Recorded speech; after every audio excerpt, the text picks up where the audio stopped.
إن الحمد لله والصلاة والسلام على رسول الله أما بعد أعوذ بالله السميع العليم من الشيطان الرجيم من همزه ونفخه ونفثه بسم الله الرحمن الرحيم يا أيها الذين آمنوا لا تقدموا بين يدي الله ورسوله واتقوا الله۔ محترم ناظرین اور معزز سامعین، اصلاح میڈیا کے پلیٹ فارم سے بندہ ناچیز حافظ ابو یحییٰ آپ کی خدمت میں ایک دفعہ پھر حاضر ہے۔ آج میں آپ کے لیے افکار غامدی سیریز کی ایک نئی ویڈیو لے کر حاضر ہوا ہوں۔ غامدی صاحب کے حوالے سے ہم نے پچھلی ویڈیو ایک بنائی تھی جس میں ہم نے بتایا تھا کہ انہوں نے نماز کو آن لائن یا ورچوئل طریقے سے پڑھنے کا فتویٰ دیا ہے، یا ان کے بقول انہوں نے اپنی رائے کا اظہار کیا ہے، جو کہ انتہائی غلط ہے اور بے تکا ہے۔ اس پر ان کا جواب آیا۔ ہم مشکور ہیں جناب غامدی صاحب کے اس حوالے سے کہ انہوں نے اپنی ایک اصلاح یہ کی ہے کہ انہوں نے آیت غلط پڑھی تھی، تو ہم نے انہیں بتایا کہ فارجالن او رکبانا ہے، فارجالن او رکبانا نہیں۔ ایک تو انہوں نے کہا کہ فارجالن او رکبانا، کہ فارجالن اور رکبانا، حالانکہ فارجالن او رکبانا، تو انہوں نے دوبارہ وہ آیت پڑھ دی تو فارجالن اور رکبانا، اگرچہ انہوں نے اشارہ نہیں کیا کہ میں اپنی اصلاح کر رہا ہوں، لیکن ویل ڈن غامدی صاحب، آپ نے بہت اچھا کیا۔ ساتھ ہی ہماری گزارش یہ ہے کہ آپ دوسری جو آیت ہم نے بتائی تھی الا من اضطر، آپ بار بار کہہ رہے تھے قرآن میں آیا ہے، جگہ جگہ بیان کیا ہے کہ الا من اضطر، تو کہیں بھی الا من اضطر نہیں آیا، او فمن اضطر ہے، تو آپ اس کی بھی اصلاح کر لیں۔ اس پر ہم غامدی صاحب کے انتہائی مشکور ہیں کہ انہوں نے اپنی اصلاح کی۔ اگر وہ اپنی دوسری غلطی پر بھی ڈٹنے کی بجائے اس کی بھی اصلاح کر لیتے تو کیا ہی اچھا ہوتا، لیکن انہوں نے بہت جوش میں آ کر بہت ساری مثالیں دے کر اپنے آپ کو جسٹیفائی کرنے کی کوشش کی ہے کہ میں نے جو کہا تھا کہ ایوان صدر سے اذان دی جائے اور ایوان صدر سے امام صدر صاحب امام بنے اور ساری ملک پاکستان کے جتنے بھی مسلمان ہیں ان سب کی وہ جماعت کروائیں، تو ہم نے کہا تھا کہ یہ بے تکی بات ہے، لیکن اس پر وہ ڈٹ گئے اور انہوں نے اس کو جسٹیفائی یوں کیا، کہنے لگے کہ دیکھو مسجد میں جانا مشکل ہو تو نبی کریم صلی اللہ علیہ وسلم کی تعلیم یہ ہے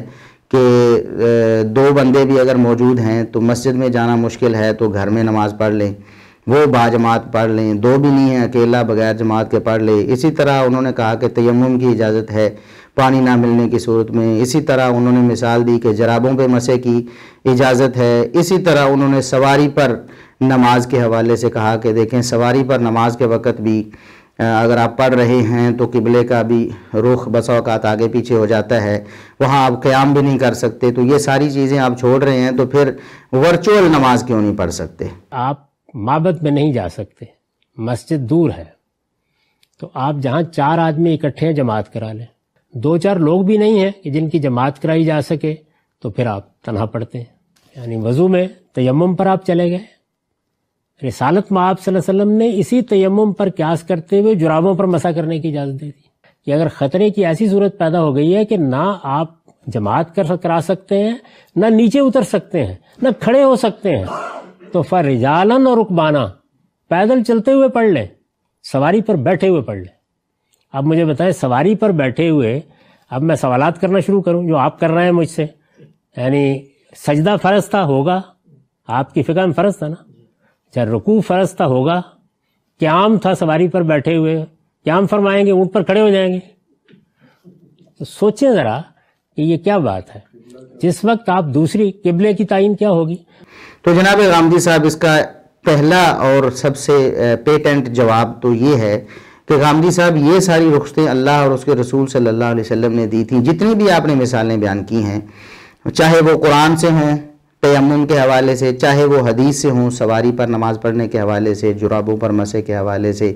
جتنی بھی آپ نے مثالیں دی ہیں یہ ساری کی ساری رخصتیں اللہ اور اس کے رسول صلی اللہ علیہ وسلم نے دی ہیں، تو کیا آپ اپنے آپ کو نعوذ باللہ اللہ اور اس کے رسول صلی اللہ علیہ وسلم کے مقام پہ کھڑا کر رہے ہیں اور اپنے آپ کو یہ کنسیڈر کر رہے ہیں کہ جس طرح اللہ اور اس کے رسول صلی اللہ علیہ وسلم کو اختیار تھا کہ وہ امت کی رہنمائی کریں کہ یہ نہ ہو تو یہ متبادل لے لو، تو کیا آپ اللہ اور اس کے رسول صلی اللہ علیہ وسلم کی جگہ پر اپنے آپ کو سمجھتے ہیں؟ نعوذ باللہ۔ یہ ہم آپ کو عرض کریں گے کہ جناب غامدی صاحب اللہ کے لیے اپنی اوقات میں رہیں، آپ کی یہ اتھارٹی نہیں ہے، یہ اللہ اور اس کے رسول صلی اللہ علیہ وسلم کی اتھارٹی تھی۔ جس طرح انہوں نے دیکھیں بہت سارے مسائل میں متبادل دیا امت کو، اللہ نے بھی اور رسول اللہ صلی اللہ علیہ وسلم نے بھی۔ اگر امت کا ہی یہ کام تھا کہ وہ خود ہی اپنی طرف سے متبادل ڈھونڈتی رہے اور جس کا جو دل چاہے کہتا رہے، تو پھر اللہ اور اس کے رسول صلی اللہ علیہ وسلم کو صرف ایک مثالی صورت بیان کرنی چاہیے تھی۔ متبادل تو پھر غامدی صاحب جیسے لوگوں پہ چھوڑ دینے چاہیے تھے کہ وہ لوگوں کو اپنی طرف سے متبادل دیتے رہتے۔ تو غامدی صاحب جتنی آپ نے مثالیں دی ہیں، یہ ساری کی ساری مثالیں آپ نے خود بول کر کہا کہ اللہ رب العزت نے رخصت دی اور رسول اللہ صلی اللہ علیہ وسلم نے ایسے عملاً رخصت دی، تو آپ اپنے آپ کو اللہ اور اس کے رسول صلی اللہ علیہ وسلم کے برابر نہ کریں۔ اللہ رب العزت نے سورہ حجرات میں یہ ارشاد فرمایا، ایمان والو اللہ اور اس کے رسول سے آگے نہ نکلو۔ یہ اللہ اور اس کے رسول سے آگے نکلنا ہے غامدی صاحب۔ جب اللہ اور اس کے رسول صلی اللہ علیہ وسلم نے اس رخصت کو لیمیٹیشن میں کیا ہے، اس کی لیمٹ بیان کی ہے کہ یہ ہو تو یہ کر لو، یہ ہو تو یہ کر لو، تو آپ اس سے آگے کیسے چلے جا رہے ہیں؟ اور اس حوالے سے آپ نے ایک بات یہ بھی کی کہ آج علماء نے یہ کام کرنا شروع کر دیا ہے اور انہوں نے کہنا شروع کر دیا ہے کہ ہم مسجد سے خطبہ دیں گے، آپ گھر میں نماز پڑھ لیں۔ خطبہ دینا شروع کر دیا نا، بہت سے علماء نے اعلان کر دیا ہے کہ ہم اپنی اپنی مسجد سے خطبہ دیں گے، آپ اپنے گھر میں نماز پڑھ لیں۔ غامدی صاحب، یہ آپ نے بہت بڑا بہتان لگایا ہے۔ آپ پاکستان کی حد تک کسی ایک عالم کا نام لیں، چاہے وہ کسی بھی مکتب فکر سے ہو، اور اس نے یہ کہا ہو کہ ہم مسجد سے خطبہ دیں گے، آپ لائیو یا آن لائن یا ورچوئل نماز ہمارے ساتھ ادا کر لیں۔ یہ بہت بڑا، میں کہوں گا کہ یہ جھوٹ کہوں، چلو نرم الفاظ میں ہم کہتے ہیں کہ آپ نے غلط بیانی کی ہے، انتہا درجے کی۔ کسی بھی عالم نے پوری دنیا میں سوائے غامدی صاحب آپ کے یہ فتویٰ نہیں دیا کہ آپ آن لائن یا ورچوئل نماز پڑھ لیں۔ اگر کسی نے دیا ہے تو آپ اس کا نام لیں۔ ہاں، خطبہ جمعہ پہلے بھی لائیو چلتے تھے، پہلے بھی ریکارڈ ہوتے ہیں، لوگ انہیں سنتے ہیں، لیکن کبھی کسی نے یہ کنسیڈر نہیں کیا یا کسی نے کسی کو یہ نہیں بتایا کہ آپ یہ جمعہ ادا کر رہے ہیں۔ نہ کبھی کسی نے کہا کہ میں خطبہ سن کر جمعہ ادا کر رہا ہوں۔ بات ہے نماز کو ورچوئلی یا آن لائن ادا کرنے کی۔ تو یہ آپ نے انتہائی غلط بیانی سے کام لیا ہے۔ علماء میں سے کسی ایک عالم نے بھی، کسی معتبر عالم کا آپ نام نہیں لے سکتے دنیا میں سے کسی ایک کا بھی جس نے ایسا کوئی فتویٰ دیا ہو۔ دوسری بات یہ ہے کہ جناب غامدی صاحب، پاکستان کی حد تک بھی اگر آپ دیکھیں تو پاکستان میں اوقات کا فرق ہے، یعنی طلوع آفتاب، غروب آفتاب وغیرہ میں 35 منٹ تک کا فرق ہے، ایک کونے سے دوسرے کونے تک۔ ہم مثال کے طور پر اسلام آباد سے کراچی کا تقریباً کوئی 30-35 منٹ کا یا دیگر علاقوں کا 30-35 منٹ تک کا فرق ہے۔ اب ایک جگہ مغرب کی اذان ہو گئی ہے اور مغرب کی نماز ادا کی جانی ہے، مثال کے طور پر اسلام آباد میں اگر مثال کے طور پر 7 بجے اگر وہاں مغرب کی نماز ہوتی ہے، اذان ہوتی ہے، تو 2-4 منٹ درمیان میں ہوتے ہیں تو نماز کھڑی ہو جاتی ہے، بعض لوگ اس سے بھی پہلے نماز شروع کر لیتے ہیں۔ اب وہ نماز پڑھ رہے ہیں، جبکہ کسی اور علاقے میں جہاں سے 30-35 منٹ کا فرق ہے، جہاں ابھی سورج کھڑا ہوا ہے، سورج وہاں غروب ہی نہیں ہوا، تو وہ لوگ اس کے پیچھے کیسے نماز ادا کریں گے؟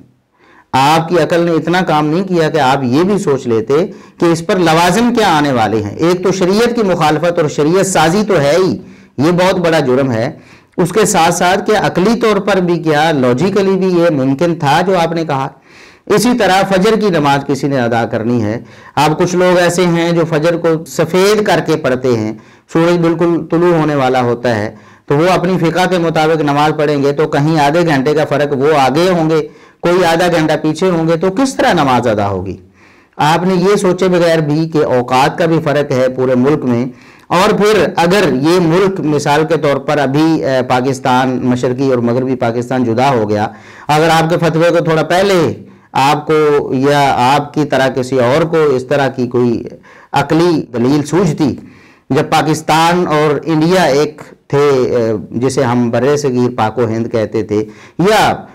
مشرقی اور مغربی پاکستان بنگلہ دیش پاکستان کے ساتھ، تو یہ سرحدیں اور زیادہ ہو جاتی، تو گھنٹہ 1.5 گھنٹے کا بھی فرق آ سکتا تھا، تو پھر اس صورت میں آپ کیا کرتے؟ ایوان صدر سے نماز کا تو آپ نے بتا دیا، تو اس سے بہتر یہ نہیں ہے کہ آپ یہ کہیں کہ حرم سے ہی لوگ نماز ادا کرتے رہیں۔ حرم میں تو نماز بند نہیں ہوئی، ابھی بھی نماز ہو رہی، امام صاحب تو پڑھ ہی رہے ہیں اور لائیو بھی چل جاتی ہے، تو ساری دنیا کے لوگ سارے، کوئی آدھی رات کے وقت فجر پڑھ رہا ہے، کوئی آدھی رات کے وقت ظہر پڑھ رہا ہے، کوئی عصر کے وقت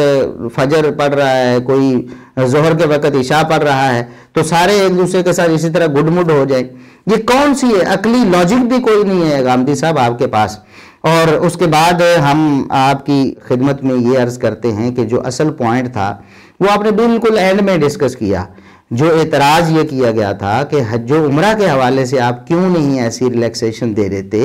یہ آپ کی جو متبادل کی آپ کہتے ہیں نا عبادات اگر مثالی صورت میں نہ ہو سکیں تو متبادل شریعت نے کہا ہے کہ بنا لو اپنی طرف سے، تو پھر حج و عمرہ میں متبادل کیوں نہیں بن سکتا؟ اب مثال کے تو سرحدیں بند ہو گئی ہیں یا وائرس کا خطرہ ہے، تو گھر بیٹھے کوئی عمرہ کیوں نہیں کر سکتا یا حج کیوں نہیں کر سکتا؟ تو اس کا آپ نے جواب یہ دیا کہ عمرے اور حج کے لیے جگہ متعین کر دی گئی ہے. حج و عمرے کے معاملے میں، حج و عمروں کے معاملے میں یہ فقاہت نہ فرمائیں، ان کا تعلق اصل میں ایک خاص جگہ سے ہے. یعنی کچھ احکام اور کچھ آداب شریعت نے ایسے دے دیے ہیں کہ یہ حج یا عمرہ آپ اپنے گھر بیٹھ کے ورچولی یا آن لائن ادا نہیں کر سکتے.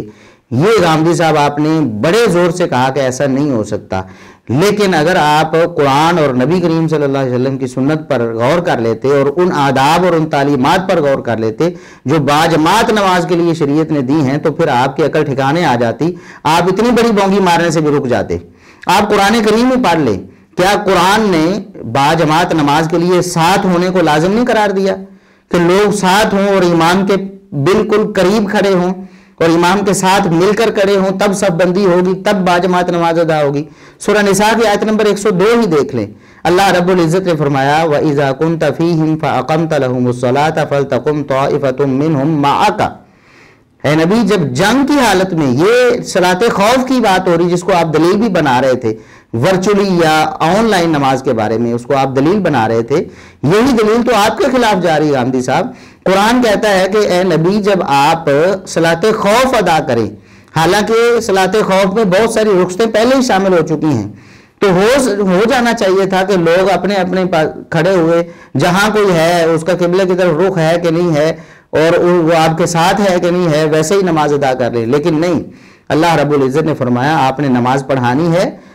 جنگ کا دور ہے، خوف ہے دشمن نہ آ جائے، تو ایک لشکر کو، ایک صف کو آپ دشمن کے سامنے کھڑا کر دیں اور ایک صف آپ کے ساتھ جو ہوگی وہ نماز ادا کرے گی. فَلْتَقُمْ طَائِفَةٌ مِّنْهُمْ مَعَكَ، ان میں سے ایک گروہ آپ کے ساتھ کھڑا ہوگا، تب وہ باجماعت نماز میں شامل ہوگا،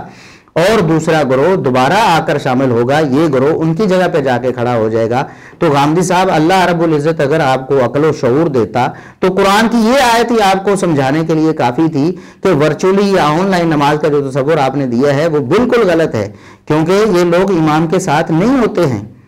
امام کے ساتھ حقیقی معیت یہ ضروری ہے کہ وہاں جس جگہ پر امام موجود ہے اس جگہ آپ بھی کھڑے ہوں، ورنہ صلاۃ خوف میں ضرور یہ رخصت ہوتی کہ دور سے جہاں تک آواز جا رہی ہے لوگ دشمن کی طرف رخ کر کے کھڑے ہیں تو وہاں ہی اسی طرح ہی نماز ادا کرتے رہیں. لیکن ادھر بھی امام کے ساتھ آنا لازم ٹھہرا کہ امام کے ساتھ آپ نے کھڑے ہونا ہے. اور صلاۃ خوف کا جو دوسرا طریقہ ہے اس میں بھی ایک صف آگے اور ایک پیچھے ہے، تو جو اگلی صف ہے وہ امام کے ساتھ نماز ادا کرے گی، پہلی رکعت ادا کرے گی اور سجدے میں جائے گی، تو دوسری جو پیچھے کھڑی ہے امام کے ساتھ کھڑی ہے وہ کھڑی رہے گی، وہ بعد میں وہ رکعت ادا کرے گی. تو شریعت نے امام کے ساتھ متصل ہونا لازم قرار دیا ہے. اسی طرح اگر احادیث میں آپ دیکھیں تو نبی کریم صلی اللہ علیہ وسلم نے صف بندی کی اتنی زیادہ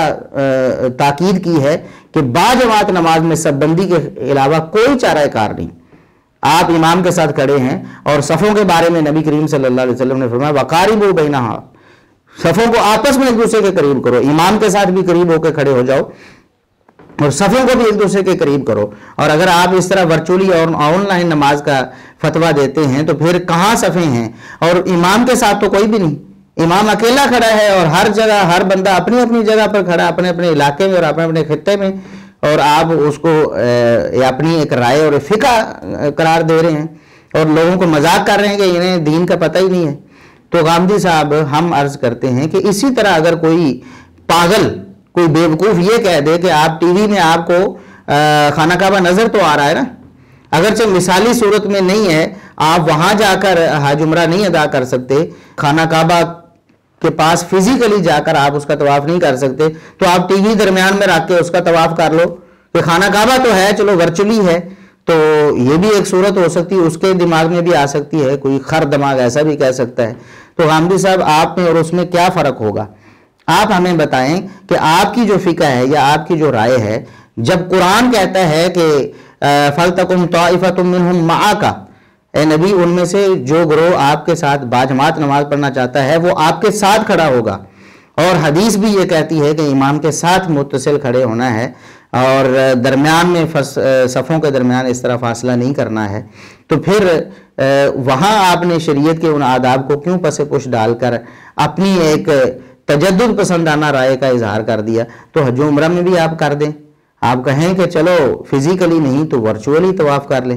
تو آپ اس طرح کہہ دیں۔ پھر آپ نے یہ بھی مثال دینے کی کوشش کی کہ حج کا خطبہ تو ہم سنتے ہیں، ہاں حج کا خطبہ ساری دنیا سنتی ہے، کبھی کسی نے کہا کہ ہم نے حج کر لیا ورچولی؟ یہی تو ہم آپ کو سمجھانا چاہتے ہیں۔ جمعے کا خطبہ بھی لوگ لائیو سن لیتے ہیں یا ریکارڈنگ سن لیتے ہیں، لیکن کبھی کوئی یہی کنسیڈر نہیں کر رہا ہوتا کہ میں جمعے کی نماز ادا کر رہا ہوں۔ یہ جو آپ نے ایک فتنہ پھیلانے کی کوشش کی امت میں، یہ انتہائی میں سمجھتا ہوں کہ یہ ایک دین کو گرانے کی کوشش اور سازش ہے۔ اللہ رب العزت آپ کو ہدایت عطا فرمائے۔ آپ نے جس طرح حج و عمرہ کی مثالی صورت کو مثالی صورت پہ رکھا ہے، وہاں آپ نے ورچوئل یا آن لائن کی اجازت نہیں دی ہے۔ اسی طرح آپ کو کیا سمجھ نہیں آتی کہ قرآن حدیث نے یہاں بھی باجماعت نماز کو بھی